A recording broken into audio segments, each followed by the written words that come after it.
우리가 다 자녀들을 많이 양육하고 있는데 나라마다 부모들이 자녀들에게 강조하는 가르침이 좀 다르다고 합니다. 일본의 부모들은 아이들에게 다른 사람에게 피해 주지 말아라, 이것을 어릴 때부터 많이 강조한다고 그래요. 미국의 부모들은 아이들에게 약한 사람을 도와줘라, 그렇게 가르친다고 합니다. 한국의 부모들은 뭘 강조할까요? 기죽지 마라, 지지 마라, 주로 이런 것을 가르친다고 그래요.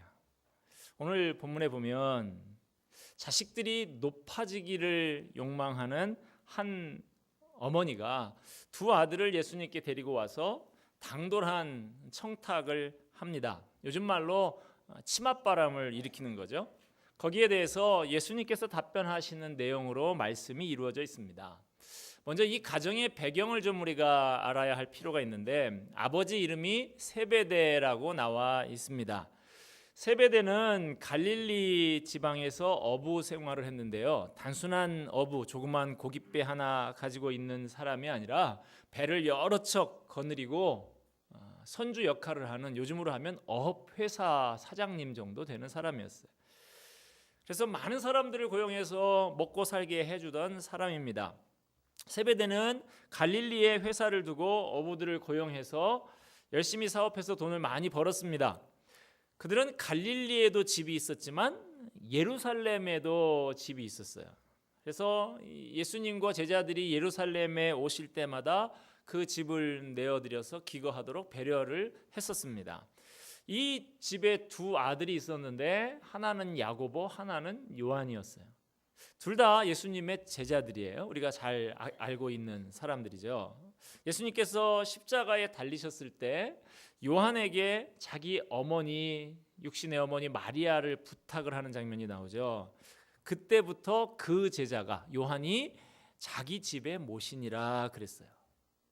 이 마리아만 모신 것이 아니고 베드로도 그곳에서 함께 기거했던 것 같습니다. 그래서 예수님께서 부활하실 때 첫 번째 소식이 그 집으로 간 것으로 보입니다. 그곳에 요한이 있었고 베드로도 있었고 예수님의 어머니도 있었으니까요.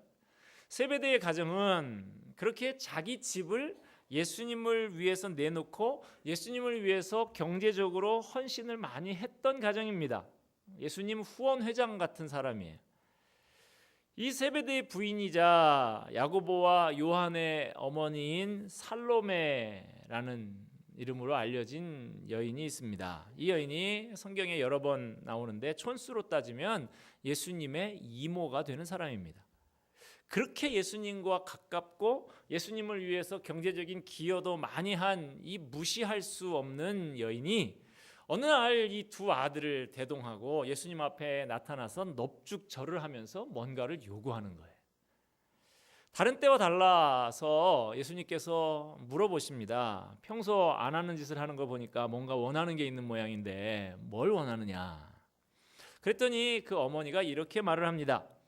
요새 예수님께서 말씀하시는 것을 가만히 들으니까 하나님의 나라가 가까이 온 것 같은데, 이제 예수님께서 왕이 되시면 제 두 아들을 하나는 예수님의 오른쪽에 하나님은 예수님의 왼쪽에 앉혀주셔서 예수님의 왕국의 통치자가 되게 해주세요. 예수님이 왕이 되면 우리식으로 하면 우의정 좌의정 그렇게 삼아달라는 것이죠. 그것도 지금 명하소서 그럽니다. 아예 지금 이 자리에서 많은 사람들 보는 앞에서 결정을 해서 임명장을 달라는 거예요. 살로메의 이런 요구의 배경에는 자기 집안이 예수님의 친척이다라고 하는 것을 의식한 점도 있는 것 같고, 그간 자기 집안이 예수님을 섬긴 것에 대한 보상 심리도 좀 있는 것 같아요. 예수님, 제가 그간 얼마나 많이 헌금을 했는지 아시죠? 예수님께서 그간 잡수시고 사역하신 것 제가 다 된 거 아닙니까? 집까지 내드리지 않았습니까? 그러니까 제 두 아들한테 한 자리씩 주십시오. 실제로 예수님께 12제자가 있었습니다마는 예수님은 어떤 특별한 의미 있는 일을 행하실 때는 12명을 다 데리고 가신 것이 아니라 3명만 데리고 가신 것이 많이 있는 것을 우리가 복음서에서 발견할 수 있습니다. 변화산에 올라가서 그 영광스럽게 변모되는 신비한 광경을 보여주실 때 다른 제자들은 밑에다 두고 야고보와 요한과 베드로만 데리고 가셨어요. 그래서 세 사람만 그것을 봤습니다. 회당장 야이로의 딸이 죽었다가 살아나는 현장에도 다른 사람들은 들어오지 못하게 하고 야고보, 요한, 베드로만 데리고 들어가셨어요. 겟세마네 동산에서 마지막 철야 기도를 하실 때도 다른 제자들은 좀 멀리 띄워놓고 야고보, 요한, 베드로만 가까이 두셨습니다. 이 세 명의 제자는 좀 특별한 제자들이에요. 그 중에 이 살로메의 아들 야고보와 요한이 두 명이나 세 명 중에 두 명이나 껴 있었던 거예요. 어머니 살로메의 마음은 어느 정도 자신감이 있을 법도 합니다. 우리 두 아들은 12제자 가운데서도 예수님의 특별한 관심과 사랑을 받는 제자들이다. 그런데 가만히 생각해 보니까 하나 걸리는 게 있어요. 베드로가 걸리는 거예요. 두 명만 데리고 다니면 좋겠는데 셋을 데리고 다녔단 말이죠. 그리고 가만히 분위기를 보니까 이 베드로가 심상치가 않아요. 수제자 취급을 받는 것 같아요. 얼마 전에 신앙 고백을 했다는데 베드로가 잘 대답해가지고 칭찬받았다는 소문도 좀 들리고 이거 마음에 좀 걸립니다. 그래서 오늘 이 베드로가 보는 앞에서 예수님 아예 이쯤에서 다른 사람들이 우리 아들들 자리를 함부로 넘보지 못하게 내 두 아들에게 임명장을 주고 자리에 못을 박아 두십시다 이거예요. 이들의 요구를 듣고 아마 예수님이 기가 막히셨을 거예요. 너희는 너희가 구하는 것을 알지 못하는도다. 내가 마시려는 잔을 너희가 마실 수 있느냐. 예수님은 자신의 영광과 권력과 명예를 추구한 세베대의 아내와 두 아들들에게 예수님의 잔을 마셔야 한다고 말씀하셨습니다. 그런데 세베대의 이 가족들은 그 잔이 뭔지도 잘 의미를 모르면서 아무튼 왕의 좌우에 앉는 것이라고 하면 그 대가로 필요한 것이라고 하면 뭐든지 하겠습니다. 무슨 잔이든 까짓것 마시지요. 그렇게 대답을 합니다.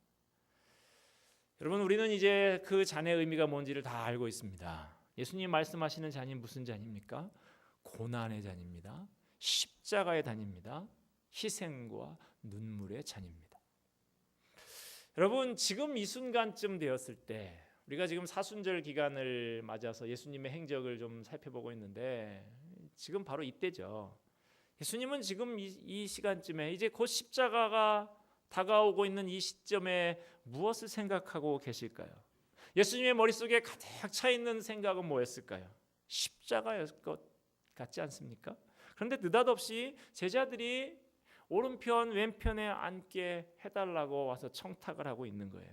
지금 예수님은 십자가를 지러 가고 있는데 예수님의 오른편 왼편에 있는 방법은 뭐죠? 왼편의 강도 오른편 강도 내려오라고 그러고 자기들이 거기에 올라가 있으면 되는 거예요. 너희가 구하는 것은 너희가 알지 못한다. 내가 마시려는 잔을 너희가 마실 수 있느냐? 예수님이 마셔야 할 잔은 고난의 잔, 십자가의 죽음의 잔이었습니다. 오늘 23절 말씀을 보면 일종의 예언 같은 말씀을 예수님이 하고 계신데요. 너희가 과연 내 잔을 마시려니와. 너희가 나의 마시려는 이 잔을 결국 마시게 될 것이다. 무슨 얘기입니까? 너희도 고난을 받게 될 것이다 라는 말씀이에요. 제자의 삶을 살고자 하는 사람들에게, 제자의 길을 걷고자 하는 사람들에게 고난은 피할 수 없는 것이다 라는 말씀을 하고 계세요. 고난 없이 어떻게 예수님의 뒤를 따르는 제자가 될 수 있습니까? 진지하게 예수님의 뒤를 따르려고 하는 사람들에게 고난은 피할 수 없는 과정이라는 사실을 말씀하고 계십니다. 그러나 고난만 당하고 끝날까요? 아니죠.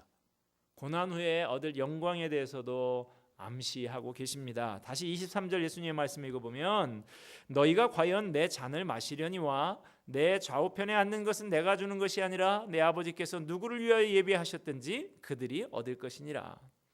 너희들이 최선을 다해 섬기고 고난까지 받았다고 하면 당연히 하나님께서 보상하시고 영광을 얻게 될 것이라고 약속을 하시는 거예요. 그렇습니다. 우리 신앙의 선배들의 살아오셨던 그 면면들을 살펴보면 그들이 고난을 이길 수 있었던 것은 고난 저편에 주님께서 예비하신 영광을 바라봤기 때문입니다. 지금 당장 그 영광이 내게 다가오지 않아도 상관이 없어요. 고난의 저편에서 내 눈물, 내 희생, 내 섬김의 동기를 다 아시는 주님께서 하늘의 영광으로 나를 축복하신다. 장차 그 영광을 바라보면서 오늘의 고난을 이겨냈던 것입니다. 우리가 잘 아는 로마서 8장 18절 말씀 보면 생각하건대 현재의 고난은 장차 우리에게 나타날 영광과 비교할 수 없도다. 오늘 본문에 나타난 두 제자, 세속적인 영광을 구했던 두 제자도 나중에 그들의 삶을 보면 변해요. 어떻게 변합니까? 여러분, 그들의 마지막을 아십니까? 주님의 오른편에 왼편에 앉기를 구했던 이 두 제자의 마지막을 아세요? 한 제자 야고보는 12제자 가운데서 최초로 순교자가 됩니다. 헤롯 아그리파 1세에 의해서 그는 참수형을 당합니다. 목을 뱀을 당해요. 칼이 그의 목을 떨구는 그 순간에 그는 피를 뿌리면서 예수님, 사랑하는 예수님을 외치면서 그의 생명을 바칩니다. 또 한 명의 제자 요한은 그 형제 야고보하고는 아주 대조적으로 12제자 가운데서 가장 오래 삽니다. 95세를 넘기도록 살았어요.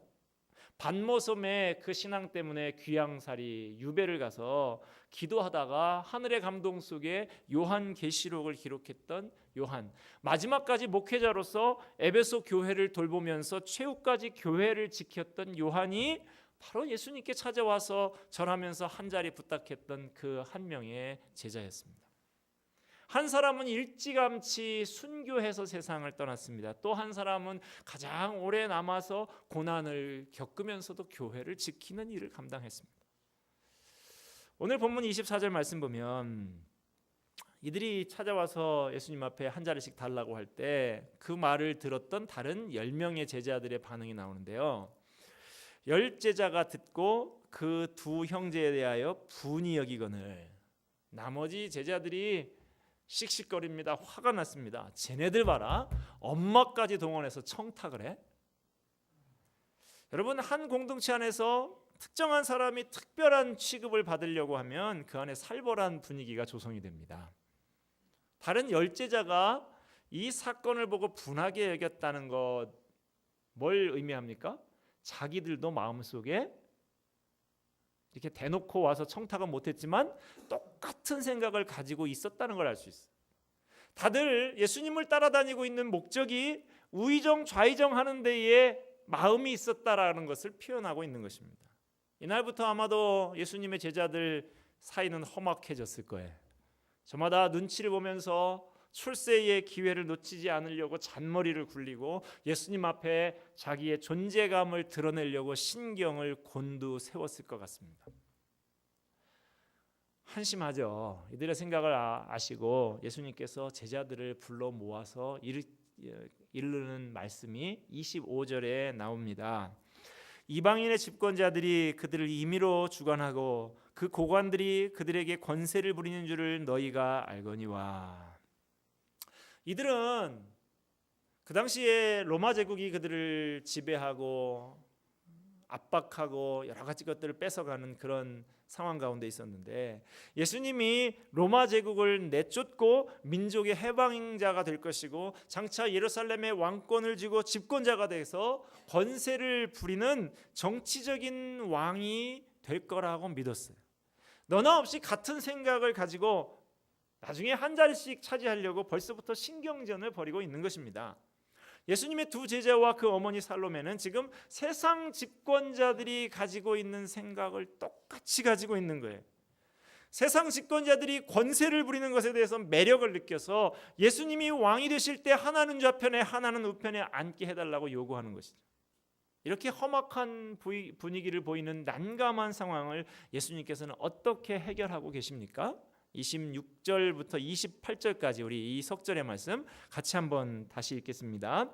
너희 중에는 그렇지 않아야 하나니 너희 중에 누구든지 크고자 하는 자는 너희를 섬기는 자가 되고 너희 중에 누구든지 으뜸이 되고자 하는 자는 너희의 종이 되어야 하리라. 인자가 온 것은 섬김을 받으려 함이 아니라 도리어 섬기려 하고 자기 목숨을 많은 사람의 대속물로 주려 함이니라. 세상은 계속 우리를 유혹합니다. 위대한 사람이 되라고 합니다. 높은 자리에 올라가라고, 최고가 되라고 합니다. 섬김을 받는 사람이 되라고 합니다. 섬기는 것보다 섬김을 받는 것을 좋아해요. 그러나 예수님은 이렇게 가르치셨습니다. 너희는 그렇지 않아야 한다. 너희는 그렇지 않아야 한다. 오늘 본문의 말씀은 우리가 그리스도인으로서, 그리스도의 제자로서 어떻게 살 것인가, 무엇을 위해서 살 것인가에 대한 답을 주고 있습니다. 예수님은 이 땅에 섬기는 자로 오셨고 예수님을 따르는 우리에게도 섬기는 삶을 요청하고 계십니다. 제자들이 걸어야 할 길은 결코 지배의 길이 아니라 섬김의 길이라 하는 것을 주님께서 가르치고 계세요. 우리는 예수 믿고 예수님의 제자가 됐습니다.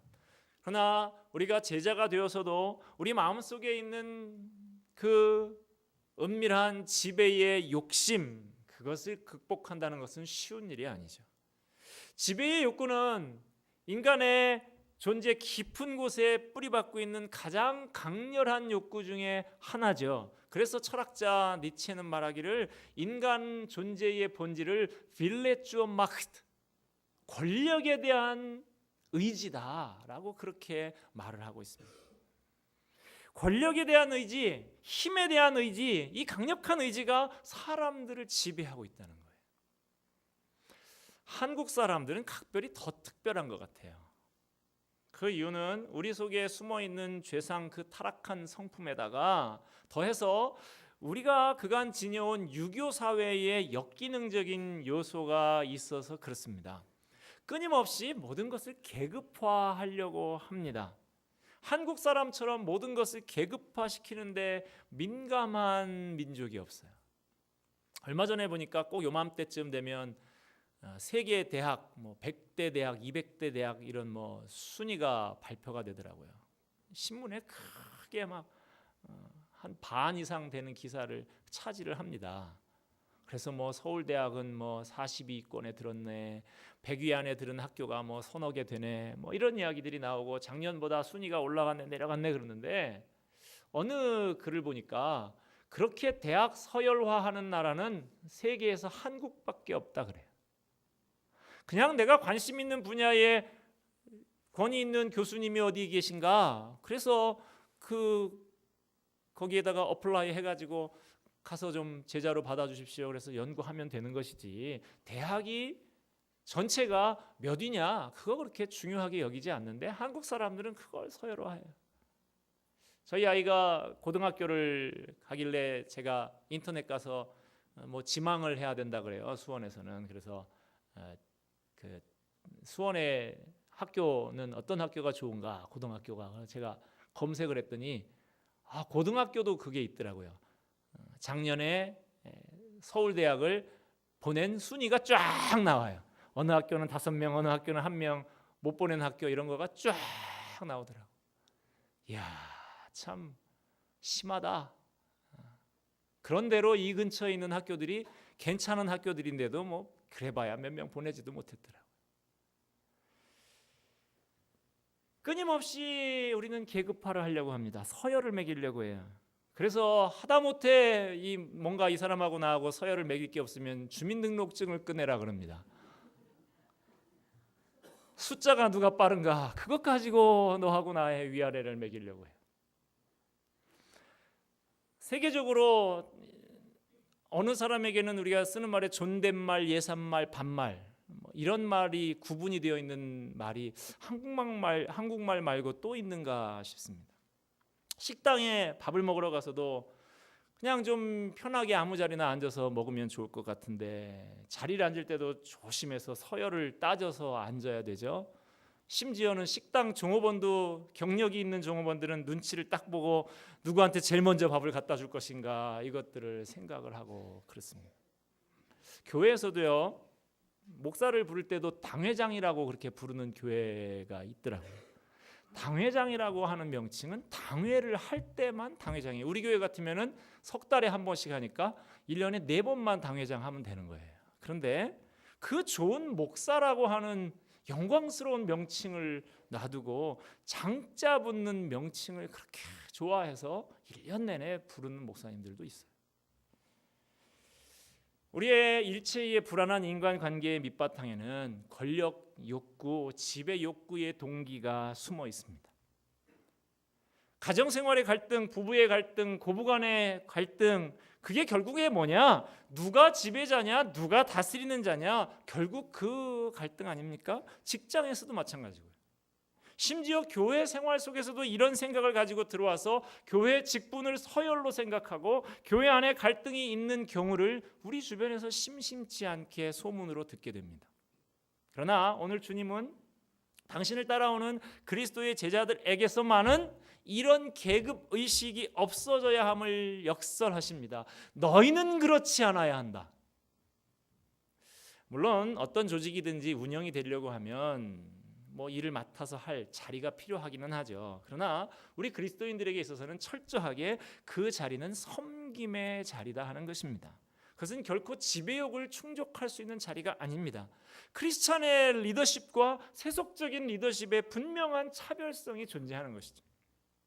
제가 예전에 서울에서 부목사로 섬길 때 모시던 담임 목사님께서 여러 번 저한테 그런 얘기를 하셨어요. 나는 목회를 하면서 한 번도 내가 만들어 나는 조직에 장을 세워본 적이 없다. 가만히 보니까 정말 그래요. 성경 공부반이든 제자훈련반이든 다 총무만 있지 회장 이런 게 없어요. 반장 그런 게 하나도 없었어요. 아, 그게 맞다. 장자리를 자꾸 붙여주면 자꾸 권세를 부리려고 하고 뭔가 요구를 하고 그렇게 되니까 일할 수 있는 총무라는 이름은 실제로 여러 가지 잡무들을 다 맡는 게 총무 아니냐. 그것은 필요하지만 왜 장이 필요하냐? 제자훈련반에서도. 왜 성경 공부반에서도 반장 이런 게 필요하냐. 그런 거 나는 좋아하지 않는다. 그래서 저도 청년부를 맡으면서 청년부에서도 회장 그런 거 없었어요. 총무만 있고 그냥 임원들은 행정팀 그래가지고 행정적인 일들을 돕는 사람으로서 그렇게 있도록 했었습니다. 나중에 젊은 부부반이라고 해서 한 40여 명 신혼 부부들 이 사람들하고 제가 같이 사역을 했는데 거기에도 이제 행정팀을 좀 꾸려서 그렇게 섬길 수 있도록 한번 꾸려서 나한테 보고를 해라 그랬더니 그 총무를 맡은 형제가 저희들이 몇 명 임원 같은 사람들을 만들어서요 회의를 했는데 우리 명칭을 정했습니다. 행정팀 너무 딱딱해서 SBRT 이렇게 정했습니다. 그래서 SBRT는 또 뭐야? 뭐의 약자야? 그랬더니 심부름팀. 이것을 영문 이니셜로 따가지고 그렇게 SBRT라고 부르기로 했습니다. 우리는 그냥 심부름하는 사람들이지 섬기는 사람들이지 장 아닙니다. 그래서 참 잘했다. 제가 그렇게 칭찬을 해줬던 생각이 납니다. 하나님의 나라는 섬김의 원리가 지배하는 나라입니다. 좋은 세상, 행복한 세상은 섬김의 원리가 지배하는 세상이에요. 세상이 왜 이렇게 힘들고 살기가 복잡합니까? 예수님께서 말씀하신 섬김의 원리가 지배하지 못하기 때문이에요. 우리의 정치가 왜 이렇게 낙후되어 있습니까? 섬김의 정치를 하지 않기 때문입니다. 내가 가진 건강과 지식과 미모와 경제력, 달란트를 가지고 참으로 멋지게 하나님과 이웃을 섬겨보고 가겠다는 비전을 가져야 하는 것입니다. 어려움과 고통당하는 이웃을 품고 섬겨야 하겠다는 비전, 가장 가까이 있는 사람들을 내가 섬겨야 하겠다는 비전을 가져야 합니다. 이것이 창조 질서의 원리입니다. 최초의 인간 창조의 장면을 한번 보세요, 여러분. 홀로 살았습니다. 처음에 아담밖에 없었어요. 그런데 하나님께서 하와를 만들어 주셨습니다. 왜 만들었다고 하십니까? 창세기 2장 18절 보면 사람의 독처하는 것이 좋지 못하니 내가 그를 위하여 돕는 배필을 지으리라. 도와주라고 섬기라고 사람 만들었다는 거예요. 옆에 있는 분 섬기라고, 옆에 있는 사람 한번 보실까요? 이 사람 섬기라고 나를 만나게 해주신 거예요. 가족들 섬기라고 내 가족들을 나에게 허락해 주신 것입니다. 교회 직분은 왜 주셨습니까? 계급으로 줬습니까? 서열로 줬습니까? 권사가 집사보다 높습니까? 그렇지 않다는 거예요. 이는 성도를 온전케 하며 봉사의 일을 하게 하며 그리스도의 몸을 세우려 하심이라. 섬기라고 직분도 주셨다는 거예요. 지금까지 여러분은 어떻게 가족들에게 유익을 끼치고 섬겨 오셨습니까? 직장에서 어떻게 유익을 끼치며 섬겨 오셨습니까? 교회에서 어떻게 다른 지체들을 복되게 하며 섬겨 오셨습니까? 여러분에게 권력이 있고 명예가 있고 돈이 있고 지위가 여러분에게 있다고 하면 그것을 통해서 무엇을 하셨습니까? 예수님께서는 분명히 말씀하십니다. 너희 중에 누구든지 위대한 자가 되기를 원한다고 하면, 큰 자가 되기를 원한다고 하면 섬기는 자가 되어라. 시간과 건강과 재주와 돈을 가지고 이웃을 섬기고 가정을 섬기고 교회를 섬기라고 말씀하십니다. 우리 시간 지금까지 어떻게 살아왔는지 한번 돌이켜 보십시다. 그저 나 한 사람 겨우 챙기는 삶의 모습은 아니었습니까? 아니면 하나님이 주신 건강과 시간과 물질과 재주를 가지고 주위 사람들에게 그 복을 나눠주고 섬기는 삶의 모습이었습니까? 우리 교회가 작년에 저 드림하우스를 건축한 이후에 교회에 재정적 여유가 좀 없어서 긴축을 좀 하고 있는데, 그래서 올해 우리가 장학금을 좀 풍족하게 지급을 하지 못했어요. 그런데 이런 사실을 안 한 분이 지난 주간에 저를 찾아오셨더라고요. 봉투 하나를 내밉니다. 장학금으로 써달라고. 그러면서 하시는 말씀이, 제게 이런 섬길 수 있는 기회가 주어지고 섬길 수 있게 돼서 감사합니다. 그러세요. 이름도 밝히지 말고 주라고 그래요. 참 제 마음에 이런 성도를 목양하는 나는 참 행복하다, 기쁘다, 그런 생각이 들었어요. 여러분, 섬기는 삶을 살면 기쁩니다. 주님께서 섬기는 자에게 기쁨을 주십니다. 오늘 본문의 말씀을 통해서 예수님 말씀하십니다. 너희는 그렇지 않아야 한다. 너희는 달라야 한다. 너희는 다르게 사는 삶을 살아야 한다. 주님의 제자로 살기를 원하십니까? 섬길 각오를 하시기 바랍니다. 주님은 한평생 예수 그리스도를 제대로 따르기 원하는 당신의 제자들에게 요청하십니다. 너희는 섬기는 자가 되라. 오늘 우리 자신을 살펴보면서 주님 앞에 새롭게 결심하는 이 시간이 되기를 바랍니다. 하나님, 저도 예수님 닮은 사람 되기 원합니다. 섬기는 자가 되고 축복의 통로가 되고 은혜를 나누어주는 자로 저를 변화시켜 주시옵소서. 기도하고 결심하는 저와 여러분이 되기를 바랍니다. 기도하겠습니다.